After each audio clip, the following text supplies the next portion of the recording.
We are checking everything, even their mugs with the tea. And then we check their personal information. They get a badge, and so they have got an ID, and we check that. Now it's around 6 o'clock because this goes very, very slow.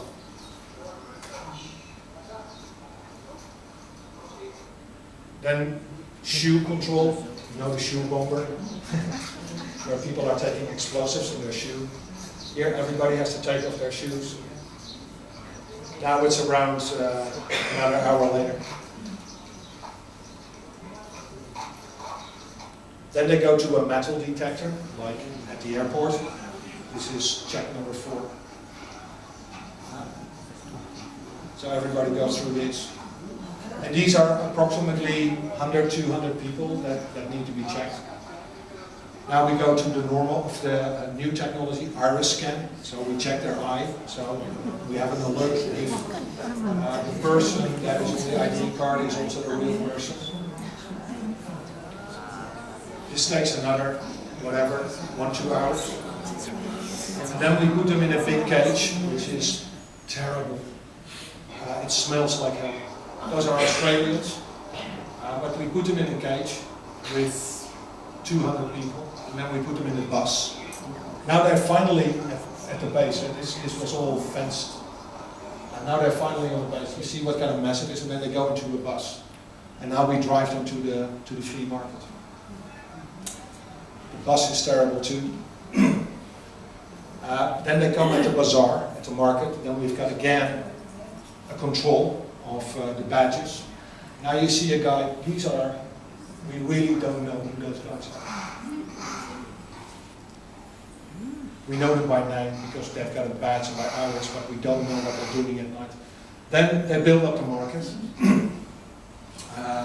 Carpets are fantastic, by the way, real good quality. So what is it now? It's probably now 10 o'clock or something like that. For Afghani it's also great to meet and talk with each other. The whole family is together. You already see no girls, no women, only men. Great gift for home. She didn't like it. Purple swans, fantastic, $2. By the way, the Americans are really bad because they pay what the people are asking. In the Dutch market, a lot of security with machine gun nests. If something happens, if there is a new movie the next day, you can see it in Afghanistan for $1. Okay, somebody's walking through the screen, but okay. Boys. Then also we couldn't film that because the X-ray machine is coming out of Rotterdam, by the way, and it's checking vehicles. In Rotterdam, it's checking containers. We are not allowed to film that, but here the vehicles are scanned, and then they're coming for replenishment of their goods. Then explosives.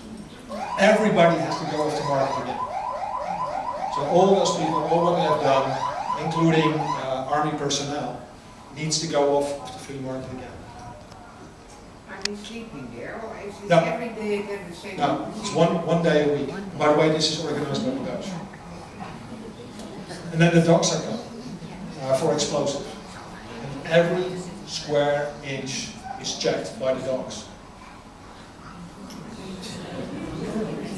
And this is just a market.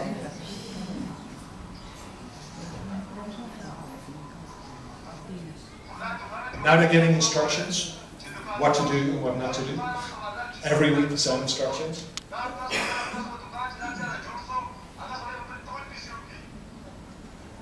They're sitting outside waiting until the scan on the explosive is done.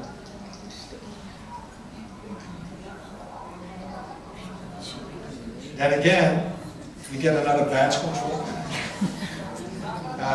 So their names are checked again. And then they get water. You know, nice captain who's helping as well. But they get a box of water of 12 small bottles. They're not going to be used because they're taking them back home and sell them for $1 each. and then they have to wait again. So approximately now it's 11 o'clock. So they started at 5 a.m. and it takes at least 6 hours to get them through the security checks. And then finally they are now allowed to go on the free market. The total revenue of one day is around $14,000. And then the personnel is allowed to come, and also their badges are checked before they can come, and then you can buy a lot of rubbish. There's some good stuff to it as well. Actually, this is interesting. They are making military equipment. They're not for locals. No. These are only locals who sell to soldiers. Great watches, guarantee until end of your mission. Cigarettes, I don't smoke, but watches by the tons. This is good stuff, by the way. And people are shipping this home. It's a big market, and it's very important for the local population to get some money. This is an interesting thing. All kids, boys, need to go to school 2 hours. That's the deal that we make with the Afghans. Here's my sergeant major. He's telling me that one of the fathers took his son from the school. And here I decide to get the boy back, because if you allow one boy not to go to school, then suddenly a lot of people are also not going to school. So I tell my sergeants to go back and to pick him up again.